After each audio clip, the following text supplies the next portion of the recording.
Nasıl geri değil? Patlar matlar.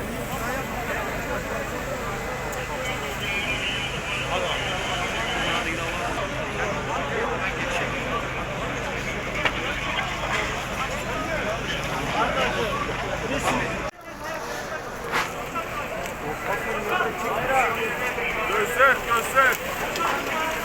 Gelin aşağıdan da.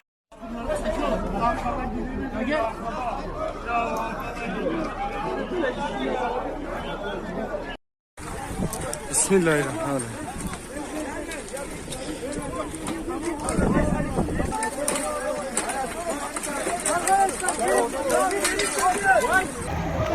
Bakın yollara. Balkonlar falan hep yıkılmış. Yerler çatlak. Ev yıkılmış, insanlar var galiba. Enkazın altında kalan bayağı kişi var. Bazılarını çıkarırlar yukarıdakileri. Aşağıda kalan bayağı insan var.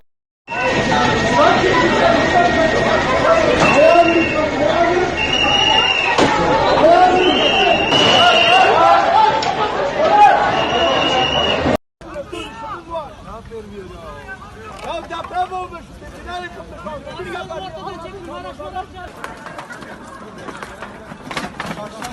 Oradan bir Buran dal gel.